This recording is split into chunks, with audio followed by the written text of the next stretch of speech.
श्री गणेशाय नमः। नमस्कार दोस्तों, ये राशिफल चंद्र राशि पर आधारित है। चंद्रमा मन का कारक है। हमारे मन पर जो भी उतार चढ़ाव आते हैं वो चंद्रमा की स्थिति लेकर आती है। इस वजह से चंद्रमा की पोजीशन हमारे रोज के जीवन को बहुत ज़्यादा प्रभावित करती है और उसके अकॉर्डिंग हमारा दिन अच्छा या बुरा जाता है। तो आइए जानते हैं इस दिन चंद्रमा आपके लिए किस तरह के परिणाम ला रहे हैं। दोस्तों, इस दिन चंद्रमा आपकी कुंडली में छठे भाव में रहेंगे। इस दिन आपका व्यापार, जॉब जैसे है वैसे चलते रहेंगे। किसी तरह का नुकसान तो नहीं होगा, लेकिन फायदा भी होने की संभावना कम है। निवेश करने के लिए समय जोखिम भरा रहेगा। सामान गुम हो जाना या चोरी होने की संभावना ज्यादा है, विशेषकर यात्रा के दौरान। तो यात्रा के दौरान अपने सामान का विशेष ख्याल रखना पड़ेगा। यात्राएं इस समय में करना ठीक नहीं रहेगा। अगर ज्यादा जरूरत नहीं है तो यात्राएं ना करें। मैरिड लाइफ में इस दिन तनाव भरी स्थितियां उत्पन्न हो सकती है। शांति बनाए रखें। घर परिवार में किसी बात पर मतभेद होने की संभावना रहेगी। ग्रहमान खराब तो नहीं है, लेकिन अच्छा भी नहीं कहा जा सकता। स्थितियां सामान्य बनी रह सकती है।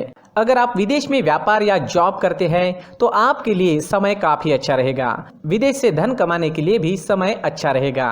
अगर लव लाइफ की बात करें तो लव लाइफ के लिए समय सामान्य रहेगा। किसी को प्रपोज करने के लिए, प्यार जताने के लिए समय अनुकूल नहीं है। अपने परिवार से शादी के लिए अनुमति लेनी है तो ये दिन ठीक नहीं रहेगा। थोड़ा सचेत रहे, शांत रहे, जीवन को एंजॉय करने की कोशिश करते रहे। अगर स्वास्थ्य की बात करें तो स्वास्थ्य के लिए समय अनुकूल नहीं है। कोई बड़ी परेशानी तो नहीं होगी। जो लोग पहले से बीमार हैं उन्हें सेहत का ख्याल रखना होगा। सेहत से संबंधित छोटी मोटी परेशानियां इस समय में सता सकती है। दोस्तों, इस दिन परेशानियां, नुकसान या स्वास्थ्य से जुड़ी परेशानियां आपको सताए तो मंदिर जाकर भगवान का दर्शन जरूर करें और 1 रुपए का सिक्का मंदिर के मुख्य गुल्लक में जरूर डालें।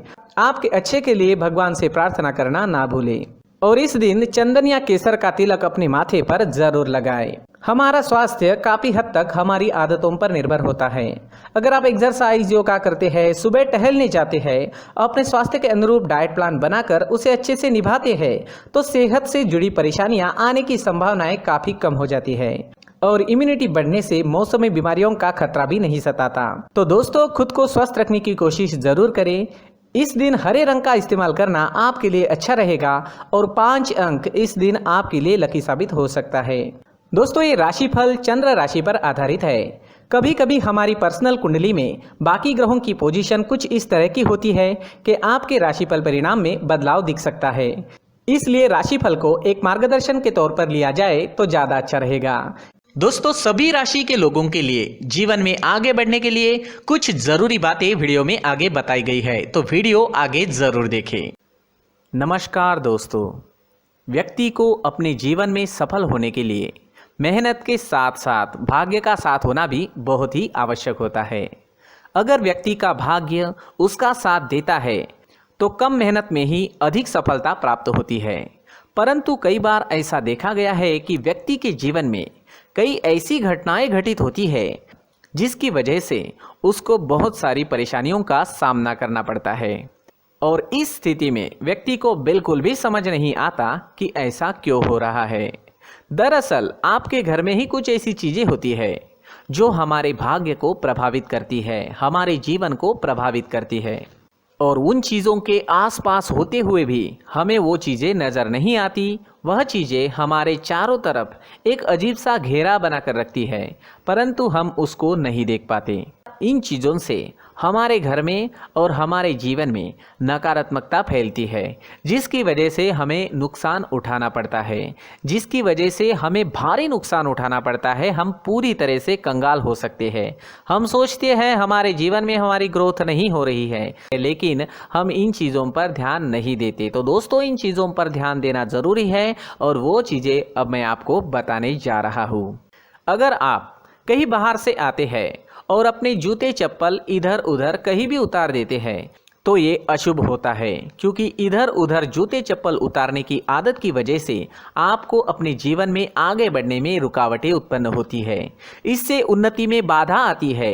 इसलिए आप अपने जूते चप्पलों को उनकी जगह पर ठीक प्रकार से रखें। दोस्तों, काफ़ी लोगों को इस तरह की आदत होती है, कहीं से भी बाहर से आते हैं, कहीं भी जूते चप्पल फेंक देते हैं, कहीं पर भी उतार देते हैं। कुछ कुछ लोग तो घर के एंट्री के मेन डोर के सामने ही जूते या चप्पल डायरेक्टली उतार देते हैं। ये तो बहुत ही गलत है। साथ ही कुछ लोग जूते चप्पल उल्टे रख देते हैं, उस पर ध्यान नहीं देते। लेकिन इन चीज़ों पर ध्यान देना बहुत ज़रूरी होता है और जूते चप्पल हमारे जीवन को बहुत ज़्यादा प्रभावित करते हैं। दोस्तों ध्यान रखें, जूते चप्पल हमेशा साफ सुथरे रखें और उनको उनकी जगह पर रखें। उनके लिए एक स्थान बनाएं, उस स्थान पर रखें। अगर कोई व्यवस्था उनके लिए की है तो बहुत ही अच्छी बात है, वहां पर उन्हें रखें। साफ सुथरा रखें। जूते चप्पलों को उनकी जगह पर कुछ इस तरह से रखें कि वो देखने में भी अच्छी लगे।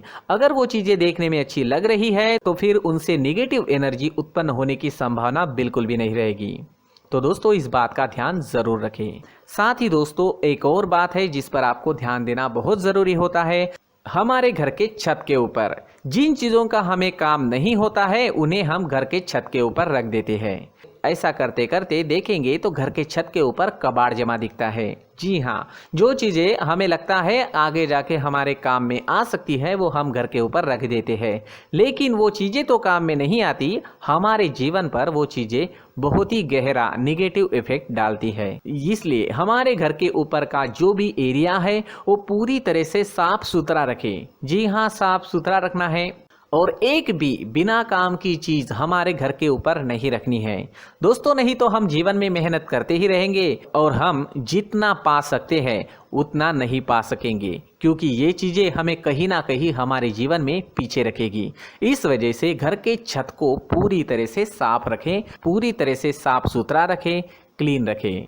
साथ ही दोस्तों हम हमेशा देखते हैं घर के ऊपर जाने के लिए जो सीढ़ियां हैं, उन सीढ़ियों के नीचे जो जगह होती है वहां पर सामान हमेशा रख दिया जाता है। वो जगह ही ऐसी है कि सामान को खींच ही लेती है। वहां पर आपको कुछ ना कुछ सामान मिलेगा ही। जिन लोगों को पता नहीं है उनके घर आपको सामान मिलेगा ही, लेकिन जिन्हें पता है वो लोग हमेशा सीढ़ियों के नीचे की जगह साफ सुथरी रखते हैं और एक भी चीज़ वहाँ पर आपको नहीं मिलेगी। क्योंकि अगर हम सीढ़ियों के नीचे सामान रखते हैं तो हमारी उन्नति होना बहुत ही मुश्किल है।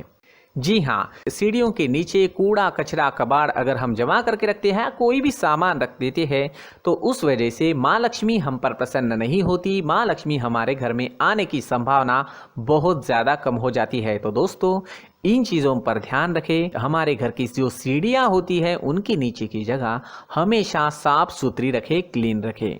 साथ ही दोस्तों अगर आपके घर में ऐसी कोई चीज़ मौजूद है जिसका आपको काम नहीं है, जैसे टूटे फूटे बर्तन, आईना, तस्वीरें, इलेक्ट्रॉनिक सामान, सोफा, कुर्सी, टेबल, पलंग, घड़ी, झाड़ू, गमला इत्यादि, तो आप इन सामानों को अपने घर से तुरंत ही बाहर निकाल दीजिए, वरना इससे आपको बहुत बड़ी परेशानी हो सकती है। आपको ये चीज़ें कंगाल बना सकती है। तो घर में ऐसी चीज़ों का मौजूद होना शुभ नहीं माना गया है। इससे धन की देवी माता लक्ष्मी जी का प्रवेश घर में नहीं होता है। इन चीज़ों से आपके घर में नकारात्मक ऊर्जा का संचार होता है और जिस वजह से व्यक्ति को मानसिक समस्याओं का सामना भी करना पड़ता है। व्यक्ति के मन में चिड़चिड़ाहट होती है और छोटी छोटी बातों पर गुस्सा आने लगता है। आप जो भी कार्य करते हैं उसमें आपका मन नहीं लग पाता है। इस व्यक्ति का जीवन घर में मौजूद इन चीज़ों की वजह से अंधकार में डूबने लगता है। इसलिए आपको घर में बिना काम की चीज़ें, कूड़ा कचरा नहीं रखना है। दोस्तों एक और ख़ास बात है, हमारे घर में मकड़ी का अगर जाला है तो वो बिल्कुल भी शुभ नहीं है। जी हाँ, वो अशुभ माना जाता है। घर में मकड़ी का जाला होना अशुभ है। इससे आपके अच्छे दिन भी बुरे दिनों में बदल सकते हैं, क्योंकि मकड़ी अपना जाल शिकार को फंसाने के लिए बनाती है। और अगर आपके घर में मकड़ी का जाला है तो इससे घर में नकारात्मक ऊर्जा का प्रभाव अधिक बनता है और वास्तुशास्त्र के अनुसार इससे सकारात्मक ऊर्जा का नाश होना शुरू हो जाता है और घर में नकारात्मक ऊर्जा बहुत ज़्यादा बढ़ जाती है। इसलिए आप अपने घर को हमेशा साफ सुथरा रखें। कम से कम 1 महीने में अपने घर के हर कोने की साफ सफाई ज़रूर करें। जी हाँ, वैसे तो 1 हफ्ते में साफ सफाई करनी ही चाहिए, लेकिन ना हो सके तो 1 महीने में तो आपको घर पूरी तरह से साफ करना चाहिए। और मकड़ी के जालों को खास करके अपने घर में बिल्कुल भी पनाह ना दें। दोस्तों मुख्य द्वार भी हमेशा साफ सुथरा रखें। मुख्य द्वार को हमेशा सजाया जाता है, क्योंकि मुख्य द्वार से ही हमारे घर में लक्ष्मी का प्रवेश होता है। तो मुख्य द्वार को साफ सुथरा रखें और सजा कर रखें तो बहुत अच्छा रहेगा। इससे मानसिक रोग और घर की परेशानियां दूर हो जाएगी, धन की कोई कमी नहीं रहेगी और इसके साथ साथ आय के नए स्रोत भी खुलने लगेंगे। इसी के साथ और कुछ चीज़ें हैं, जैसे टूटी फूटी जो भगवान की मूर्तियां होती है वो हमारे घर में नहीं रखनी चाहिए। साथ ही जो भगवान के पुराने फोटो है जो जमा करके रखे हुए होते हैं, तो दोस्तों वो चीज़ें नहीं रखनी चाहिए। जो भगवान के फोटो या भगवान की मूर्तियां जो घर के मंदिर में हैं, बस वहाँ तक सीमित है। अगर आपके घर के शोकेस में भी वो मूर्तियां रखी है, कुछ फोटो रखे थे, उन्हें भी साफ करते रहना चाहिए। जिन चीज़ों को हम मेंटेन नहीं कर पाते, साफ नहीं रख पाते, उन चीज़ों को घर से हटा देना ही आपके लिए अच्छा रहेगा। साथ ही दोस्तों कुछ तस्वीरें हैं, जैसे डूबते नाव की तस्वीर या फिर झगड़े की तस्वीर या फिर कुछ ऐसी तस्वीरें होती है जो देखते ही हमें समझ में आ जाता है कि ये तस्वीर निगेटिविटी दर्शा रही है। इस तरह की तस्वीर भी आपको आपके घर में नहीं रखनी है। जी हाँ, इस तरह की तस्वीर लगाने से भी हमारे जीवन में उसी तरह की घटनाएं घटित होना शुरू हो जाता है। हर एक चीज़ हमारे घर की हम पर प्रभाव डाल रही है, तो इन चीज़ों को ध्यान में आपको रखना होगा। तो दोस्तों कुछ ऐसे छोटे मोटे बदलाव करके हम हमारे जीवन में खुशियाँ ला सकते हैं, तरक्की ला सकते हैं, धन ला सकते हैं, माँ लक्ष्मी जी का प्रवेश हमारे घर में हो सकता है। तो इन चीज़ों को ज़रूर आजमाएं। इस तरह के बदलाव आप आपके घर में ज़रूर करें। धन्यवाद।